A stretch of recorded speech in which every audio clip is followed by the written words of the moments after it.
Olá meus caros, como estamos? Então, hoje eu vou fazer um vídeo de um jogo de luta que eu curto muito por ser da Capcom aí. Eu acho que quem jogou na época deve ter curtido muito, tá? Não é um jogo fácil, mas é um jogo muito bacana, muito foda, tá? Quem é fã, curte. Até porque a marca é muito reconhecida desde lá atrás até hoje, tá? Enfim, curta o vídeo, se inscreva no canal, recados dados, vamos ao vídeo, tá? Seguinte, turma, X-Men Children of the Atom é um dos jogos mais loucos aí de porrada que já teve aí nos anos 90, tá? E ele, vamos dizer assim, foi a porta de entrada pro resto das outras continuações que veio a aparecer aí nos títulos de jogos de luta da Capcom, tá? Carregou com muito respeito os jogos de luta aí, entre outros jogos que apareceu na época, como Darkstalker e Street Fighter 02. X-Men Children of the Atom tinha uma movimentação, uma animação incrível pra época, tá? E se você ver, mesmo sendo um jogo antigo, você vai ver que a arte dele é exuberante, beleza? E a dificuldade também é algo assim que você consegue ver no horizonte, assim, algo bem apelativo, tá? Você tem que ser esperto porque a máquina às vezes dá umas crises de apelação que, tipo assim, tava apanhando.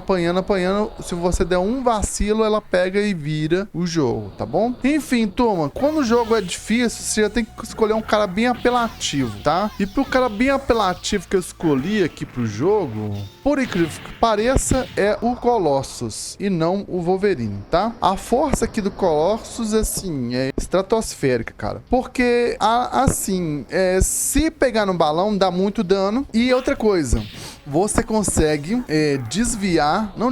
passar pelo especial de alguns chefes com essa magia. Então, assim, se você quer aprender a jogar X-Men Children of the Atom, aprende com Colossus e depois você vai pegando os outros personagens pra você entender aí como é que funciona. Porque o mais importante aqui é você saber desviar dos golpes, entendeu? Tem certos golpes que você tem que saber como enfrentar, entendeu? Descobrir uma forma de golpear o personagem. E do quem eu estou falando, no caso do último chefe, que é o Magneto, tá? O Magneto aqui, se você golpear ele, quando ele vai começar a dar o especial, é o ponto fraco dele. No caso do Colossus, ele expõe o ponto fraco do Magneto, que ele consegue passar pelo poder aí do Magneto, tá? Então é mais ou menos isso. Mas não são todos os golpes que ele consegue atravessar. Fique esperto, tá bom?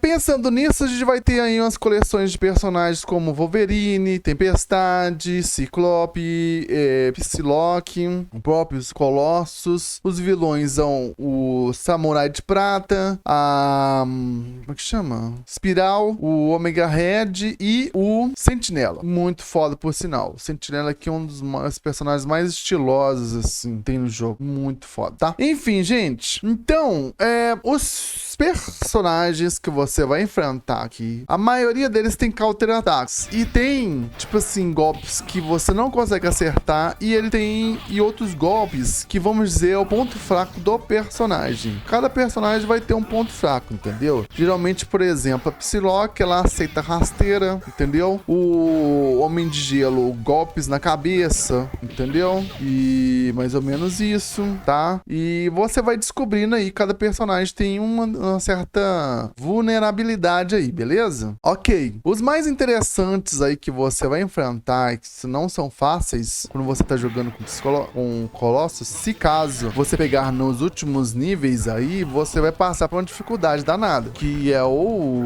Sentinela, o Juggernaut e o Magneto, tá, gente? O jogo, cara, a premissa da história do jogo é o seguinte: é uma história onde Magneto meio que se rebela contra a humanidade e quer passar terror geral, alterando a gravidade do planeta, o que poderia acarretar a destruição do planeta aí, tá? Magneto cara, ele é um personagem de um poder extremo. Ele passou pelo terror dos alemães, né, que perseguiam os judeus, tá? Ele é um judeu. E, assim, a vida dele toda foi de perseguições, tá? Primeiro por ser judeu, depois ele por ser aí um mutante, tá bom?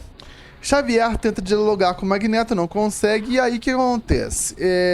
Os X-Men precisam entrar na jogada para poder salvar a terra aí de Magneto, da fúria de Magneto, tá bom? A questão é que nessa edição, nessa história, o Wolverine, ele acaba perdendo os ossos de adamantio dele, tá, gente?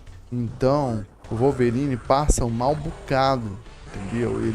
Ele fica assim, todo acabado, e Xavier meio que se rebela contra o Magneto, deixando ele em estágio catatônico, sacou? Isso na história. Mas aqui, então, a gente vai parar nessa parte da história, porque o jogo vai até essa parte, entendeu? Confronto aí entre os X-Men e Magneto, tá? E, cara, as melhores histórias aí dos X-Men, sacou? Uma das melhores histórias, porque traz personagens incríveis aí, que é o antigo conflito entre X-Men e o Magneto, cara. E o Magneto, se você entender, ele não é em si uma pessoa maligna, mas os atos dele tornam ele maligno, entendeu? Vamos dizer assim, ele poderia ser bem um líder, entendeu? Ele poderia lutar pelo seu povo, ele poderia fazer o bem. Só que a forma de fazer a justiça é algo fora das regras da sociedade, então acaba sendo prejudicial, tá? E isso é aí a ideia do Magneto, tá bom, gente? Cara, X-Men, Children of the Atom, você vai ter aí os golpes normais dos personagens, você vai ter o especial. Aqui a gente vai começar a ver aí esses especiais e depois vai virar meio que o normal pra todos os jogos da série, tá? O jogo, vamos dizer que ele tem ritmo às vezes lento e às vezes muito rápido. Você precisa pegar aí a dimensão do tempo pra você poder jogar o jogo, sacou, cara? E, cara, não tem muito o que falar sobre esse jogo por ele ser uma pérola dos jogos aí de luta, sacou? Se você tiver a oportunidade de jogar ele aí depois, dá uma olhada, seja no Sega Saturn, seja no arcade aí, porque tem muita coisa boa aqui nesse jogo, tá? Ele é um dos jogos mais difíceis, mas não deixa de ser muito interessantes, beleza, gente? No mais é isso, eu agradeço a atenção de vocês, uma boa jogatina, uma ótima terça-feira e até a próxima.